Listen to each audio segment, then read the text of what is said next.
नमस्कार साथियों। बिहार शिक्षक भर्ती बीपीएससी टीआरई 3.0 में पीआरटी प्राथमिक 1 से 5 की जो सीटों का विवरण है वो आज के इस वीडियो में हम आपसे डिस्कस करेंगे कि सामान्य वर्ग में उर्दू में और बांग्ला में कितनी सीटें जो रिवाइज होकर रोस्टर आया है वो उससे रिलेटेड जो सीटें हैं कितनी कितनी हैं, और साथ में आप लोगों का जो फाइनल रोस्टर है वह जब तक आयोग के द्वारा पब्लिश नहीं किया जा सकता तब तक ये जो हम आपको डाटा बता रहे हैं आप इसको एक्सपेक्टेड मान सकते हैं, संभावित मान सकते हैं। हालांकि यही डाटा आगे चलकर जो रोस्टर आएगा उसमें यही डाटा रहने की संभावना पूरी है, जो जानकारी निकल के आ रही है। अब यहाँ पर आप एक चीज़ समझ लीजिए कि जो पीआरटी की जो सीटें होती हैं प्राथमिक शिक्षक भर्ती की 1 से 5 के लिए 3 कैटेगरी में डिवाइड किया जाता है। पहला होता है सामान्य, दूसरा होता है उर्दू, तीसरा होता है बांग्ला। तो बांग्ला में अगर हम बात करें तो बांग्ला की जो सीटें हैं उसमें कोई परिवर्तन नहीं हुआ। 80 सीटें पहले भी थी, 80 सीटें अभी भी हैं, लेकिन जो परिवर्तन हुआ है वो उर्दू की सीटों में हुआ है। उर्दू की सीटों में सबसे ज़्यादा परिवर्तन हुआ है। उर्दू की सीटों की बात करें तो टोटल जो सीटें थी 61-75 थी और घट कर ये जो है 4696 हुई हैं। और इसमें अगर हम बात करें उर्दू में तो 1479 सीटें कम हुई हैं। इसके अलावा सामान्य की बात करें तो सामान्य में जो है 1042 सीटें कम हुई हैं, और 1042 सीटें कम होने के बाद जो डाटा है उसको हम आगे आपसे शेयर कर रहे हैं। और सामान्य का मतलब यह होता है कि उर्दू और बांग्ला को छोड़ दीजिए, इसके अलावा जितने भी अभ्यर्थी हैं वो सामान्य में काउंट किए जाते हैं। ये कोई जनरल कैटेगरी से रिलेटेड सामान्य नहीं है। सामान्य का मतलब है कि सामान्य विषय यानी कि जो जनरल सब्जेक्ट जीएस का जो आपने पेपर दिया है, बाकी उर्दू और बांग्ला अलग है। अब यहाँ पर अगर हम बात करें तो जो पहले आपका जो डाटा आया था टीआरई 3.0 भर्ती के समय जो डाटा आया था उसमें अगर हम बात करें तो सामान्य को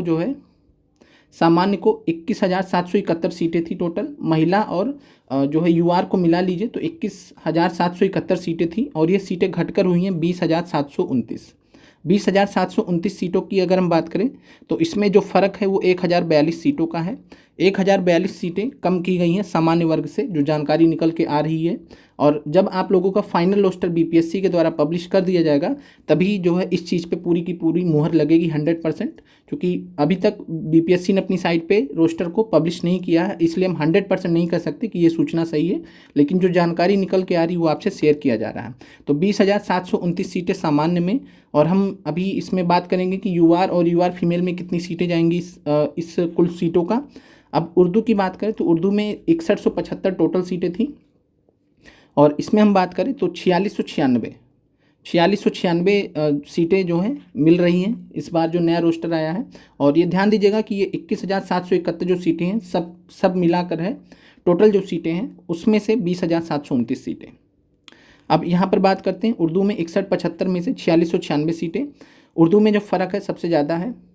उर्दू में फ़र्क की बात करें तो 1479 का फ़र्क है, सबसे ज़्यादा जो फ़र्क आया है, और साथ में 1042 का फ़र्क आया है सामान्य की विषय की सीटों में, और दोनों को आप जोड़ दीजिएगा तो ये 2501 सीटें हो जाती हैं। 2521 सीटें हो जाती हैं, जो आपका डाटा निकल के आया था कि 2521 सीटें कम कर दी गई हैं। बांग्ला की जो सीटें हैं 80 पहले भी थी, 80 अभी भी हैं। और अब यहाँ पर हम आपसे जो है 20,729 सीटें हैं जनरल की, यूआर की। 20,729 सीटों में अगर हम बात करेंगे तो जो है 40.5% मिलेगा जनरल को, यूआर को 40.5% मिलता है यूआर को, और बाकी का जो बचा 59.5% वो जाता है OBC, EWS, SC ST category को। तो इसमें 40.5% यूआर की जो सीटें बनेंगी वो लगभग बनेंगी 8395 सीटें। और 8395 सीटों की अगर हम बात करें तो 8395 जो यूआर सीटें होंगी टोटल, उसमें यूआर महिलाओं को, यूआर फीमेल को बात करें तो टीआरई 3 का जब वैकेंसी आया था, भर्ती आया था, तब उस समय टोटल यूआर सीट का 45.5% सीटें अलॉट की गई थी। 45.5% सीटें अलॉट की गई थी, तो इसीलिए हम 45.5% सीट ही टोटल यूआर का काउंट कर रहे हैं। हो सकता है कि ये बढ़ भी जाए, घटने का चांस तो नहीं है, क्योंकि टीआरई 1 में 50% से ज़्यादा दिया गया था। अगर आप देखेंगे टीआरई 1 का तो यूआर सीट में जो यूआर सामान्य कैटेगरी था और यूआर फीमेल कैटेगरी था, यूआर फीमेल कैटेगरी का जो सीट था यूआर से भी थोड़ा ज़्यादा था, तो 45.5% फिलहाल दिया गया है। तो उसी के हिसाब से हम आपको डाटा बता रहे हैं, ये चेंज भी हो सकता है, लेकिन ये जो डाटा ये लगभग यही रहेगा। तो 45.5% के हिसाब से 20 सीटें होंगी, क्योंकि जब भी राउंड फिगर सीट की बात होती है तो महिला में एक जोड़ लिया जाता है, 38-19 लगभग कुछ बनेगा, तो ये 3820 सीटें यूआर फीमेल में लगभग जा सकती हैं। इसके अलावा बात करें तो 54.5% टोटल यूआर सीट का 54.5% अलॉट किया गया था यूआर कैटेगरी को, सामान्य जिसमें सभी लोग आते हैं। तो इसमें 4575 सीटें बन रही हैं। तो 4575 और 3820 टोटल 8395 सीटें, ये आपका यूआर का डाटा है। बाकी जो और अदर कैटेगरी के डाटा है वो जैसे जानकारी निकल के आएगी वैसे आप लोगों से साझा किया जाएगा। अब आगे बढ़ते हैं।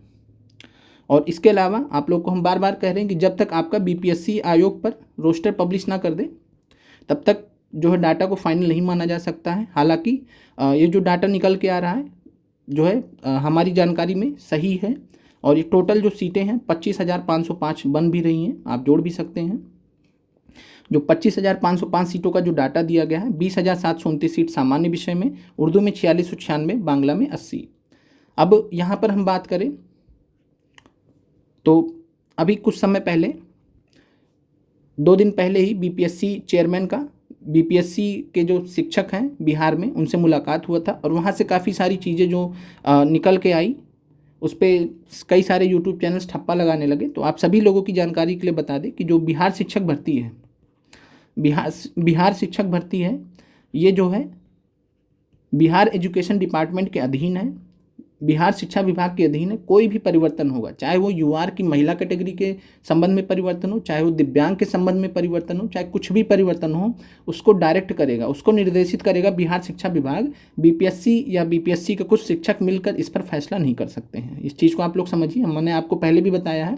बाकी जैसा पहले से होता आ रहा है वैसा ही कुछ होगा, कुछ परिवर्तन आपको इसमें देखने को नहीं मिलेगा, क्योंकि काफ़ी जो चीज़ें की गई हैं TRE 1 में, TRE 2 में, उसी के हिसाब से TRE 3 में भी चलेगा। कुछ भी परिवर्तन होने की संभावना नज़र नहीं आती है। तो आप लोग इस चीज़ को लेकर परेशान ना रहें कि कौन किस में जाएगा। हमने ऑलरेडी बहुत बार बता दिया कि जो यूआर फीमेल का जो केस होता है, जनरल की सीट होती है, और जनरल की सीट हॉरिजॉन्टल रिजर्वेशन में सभी को अलॉट होती है, जेंडर बेस पे सभी को अलॉट होती हैं। इसमें आप जो है जैसा आरक्षण आपको OBC SC ST में मिलता है, EWS में मिलता है, जिसमें केवल बिहार के अभ्यर्थी जा सकते हैं, सेम टू सेम आरक्षण आप जो है महिला वाले में नहीं ले सकते हैं। तो ये कारण है। बाकी जब तक बिहार शिक्षा विभाग कोई अलग से नोटिस नहीं जारी कर देगा तब तक आप परिवर्तन हो गया जो है यूआर फीमेल हैं तो अदर स्टेट के वो मेल में काउंट होंगे, तो आप ये नहीं कह सकते, कोई भी नहीं कह सकता, नाम भी कह सकते हैं, जब तक परिवर्तन नहीं हो। और जब परिवर्तन नहीं होगा तो इसका मतलब यही माना जाएगा कि जो पिछली बार जैसा हुआ था वो होगा। क्योंकि अगर अगली बार इस बार मान लीजिए चेंज कर दिया गया बिना कोई नोटिस के, बिना कोई जानकारी, तो कोर्ट केस होगा। कोर्ट केस में यही होगा कि पहले किस तरीके से दिया गया, तो पहले वाला गलत है तो अभी वाला गलत है। तो ये सारी चीज़ें हैं। अब बात करें जो है BPSC TRE 4.0 की जो वैकेंसी है, इसके बारे में भी बात कर लेते हैं। आप लोगों का जो रिज़ल्ट है, ये सबसे पहले रोस्टर आप लोगों का जब तक अपडेट नहीं होगा बीपीएससी की साइट पर, तब तक रिज़ल्ट एग्जैक्टली कब तक आएगा कुछ कहा नहीं जा सकता। जिस तरीके से लेट लतीफ़ी की जा रही है जानबूझकर आप लोगों का, उसके बाद ही चीज़ें क्लियर होंगी। तो एक बार रोस्टर बीपीएससी के द्वारा साइट पर पब्लिश किए जाने के बाद ही एक अंदाज़ा बता पाना संभव है। हालांकि हमने आपको रिजल्ट के लिए बता रखा है कि नवंबर लास्ट या दिसंबर के फर्स्ट वीक तक भी जा सकता है। नवंबर लास्ट में संभावनाएँ बनती हैं अगर 10 तारीख तक, 10 नवंबर तक जो एक अंदाज़ा है, 10 नवंबर तक अगर गैड बिहार पब्लिक सर्विस कमीशन को आपका रोस्टर भेज देता है तो देन आप लोगों का रिज़ल्ट का जो काम स्टार्ट हो जाएगा। और उस हिसाब से आप 15 दिन बाद यानी कि 25 तारीख के बाद 25 नवंबर से 30 नवंबर के बीच में आप रिज़ल्ट एक्सपेक्ट कर सकते हैं। अगर आयोग और बिहार शिक्षा विभाग की रिज़ल्ट देने की नीयत होगी तो, अगर नहीं होगी तो फिर जिस तरीके से पहले डिले किया जाता रहा है उस तरीके से कुछ और बहाना मार के आगे भी डिले कर दिया जाएगा। उसके लिए हम और आप कुछ भी नहीं कर सकेंगे। अब यहाँ पर बात करते हैं BPSC TRE 4.0 की जो वैकेंसी है। तो इस बार जो कहने का मतलब है कि TRE 3.0 का जो रिज़ल्ट प्रक्रिया ऑलरेडी बहुत ज़्यादा डिले कर दी गई है। BPSC TRE 4.0 की जो वैकेंसी है डायरेक्टली BPSC TRE 3.0 रिज़ल्ट पर डिपेंड करती है। दूसरा चीज़, यहाँ पे एक कोर्ट केस हुआ था और उस कोर्ट केस में ऑर्डर आया था, और उस ऑर्डर में यहाँ पर साफ साफ बताया गया है, पटना हाई कोर्ट ने एक ऑर्डर पास किया था जिसमें बताया था कि जो बैकलॉग सीट TRE 1, ये जो आप मेमो नंबर देख रहे हैं इसके बारे में हमने पिछले वीडियो में डिस्कस किया है। TRE 1 और TRE 2 की सीटें हैं 9 से 12 में बैकलॉग की, और उसमें बताया है, कोर्ट ने बताया है कि जो वो सीटें हैं उसको उसमें कोई भी अपॉइंटमेंट अगर होता है तो जो ये फैसला होगा, ये जो केस चल रहा है, और केस कैसा था तो सप्लीमेंट्री रिजल्ट का था, और सप्लीमेंट्री रिजल्ट में TRE 2.0 में सप्लीमेंट्री रिजल्ट देने का केस चल रहा है पटना हाई कोर्ट में, और उस फैसले के अधीन रहेगा। तो कुल मिला के जो TRE 4.0 की जो भर्ती है, वो TRE 2 का जो सीट है, TRE 2 में 45,000 प्लस सीटें बची थी, हमने आपको कई बार बताया है, और ये 45,000 प्लस जो सीटें बची थी ये TRE 3 में ऐड नहीं हुआ। जो इस केस में, इस कोर्ट केस में बिहार सरकार द्वारा जो जानकारी दी गई कि 45,000 जो प्लस सीटें थी TRE 3 में ऐड नहीं की गई। TRE 3 की जो भर्ती थी फ्रेश वैकेंसी थी, उसमें बैकलॉग सीटें नहीं ली गई थी, ना TRE 1 से ना TRE 2 से। तो जो 45,000 प्लस सीटें हैं, अगर इस पर जो है फर्दर अपॉइंटमेंट के लिए रोक लगा रहा है एक हिसाब से पटना हाई कोर्ट, तो जाहिर सी बात है TRE 4.0 भी इससे इफेक्ट होगा ही होगा। और जो 45,000 प्लस जो वैकेंसीज़ हैं, जो भर्तियां हैं, ये आगे चलकर यही डिसाइड करेंगे। अगर बिहार शिक्षा विभाग या बिहार सरकार कोर्ट को ये समझाने में सफल रह जाता है कि हम सप्लीमेंट्री नहीं दे सकते हैं, और कोर्ट मान जाता है, तब तो नहीं दिक्कत है। लेकिन अगर जैसा कि TRE 1 में सप्लीमेंट्री रिजल्ट का ऑर्डर दिया गया था, अगर वैसा कुछ ऑर्डर TRE 2 के लिए भी आ जाता है, तो फिर TRE 4 में जो सीटें हैं उसका आंकड़ा बिगड़ जाएगा, खेल बिगड़ जाएगा। 1,38,000 सीटों में 1,38,000 सीटों में 45,000 प्लस सीटें, तो जो हमने आपको बताया कि TRE 2 का बचा हुआ सीट है जिस पे रिजल्ट नहीं दिया गया था। तो ये चीज़ें जिसके बारे में हमने पिछले वीडियो में बात किया था। और साथ में जब तक आपका TRE 3.0 का रिजल्ट नहीं आ जाता है, और इस रिजल्ट के आने के 1 महीने के बाद, कम से कम 1 महीना लगेगा, 1 महीने के बाद ही TRE 4.0 की जो वैकेंसी है उस पर कार्य स्टार्ट होगा। तो एग्जैक्टली कुछ कह पाना कि कब आप लोगों का TRE 4 का जो है आएगा, ये संभव नहीं है। बाकी आप मान के चल सकते हैं कि जनवरी में संभावनाएं ज़्यादा बनती हैं, कि जो नोटिफिकेशन आने की जो संभावना अभी के हिसाब से चीज़ें जो चल रही हैं, तो जनवरी में संभावनाएं ज़्यादा बनती हैं। जनवरी में आप लोगों का TRE 4.0 का जो वैकेंसी वो देखने को मिल सकता है। बाकी आप लोगों का जो परीक्षा होगा फरवरी मार्च मान के चलिए, और एक हिसाब से यही मान के चलिए अभी के हिसाब से जो सिचुएशंस चल रही हैं कि विधानसभा इलेक्शन से पहले आप लोगों का TRE 4.0 का परीक्षा हो जाए तो ये बहुत बड़ी बात होगी, क्योंकि बहुत स्लो कर दिया गया प्रक्रिया को। TRE 3 को ही ऑलरेडी बहुत ज़्यादा डिले किया जा रहा है। बाकी आप लोगों के कोई भी डाउट हो तो आप कमेंट करके पूछ सकते हैं। बाकी आप लोगों का जो कट ऑफ वगैरह है, एक बार BPSC अपनी साइट पर जो है रोस्टर को पब्लिश कर दे। रोस्टर को पब्लिश करने के बाद कैटेगरी वाइज जो सीटें दी गई हैं उससे अध्ययन करते हुए उसके बाद आप लोगों का जो एक cut off score, safe score जो आप लोगों का हो सकता है, उसके बारे में हम बात कर सकते हैं। क्योंकि अभी सीटें 100% क्लियर नहीं है, बाकी जो डाटा निकल के है वो आपसे शेयर कर दिया गया। तो कट ऑफ के बारे में हम आपसे तभी बात करेंगे जब आप लोगों का एक बार रोस्टर BPSC की साइट पर पब्लिश हो जाए। क्योंकि अभी सीटें क्लियर नहीं, कई जगह आप लोग देख रहे होंगे कट ऑफ अभी भी बता रहे हैं, लेकिन ऐसा कोई मतलब है नहीं। क्योंकि एक बार रोस्टर आ जाएगा तो सारी चीज़ें क्लियर हो जाएंगी। तो मिलते हैं आपसे अगले वीडियो में। आप लोगों का देखने के लिए धन्यवाद।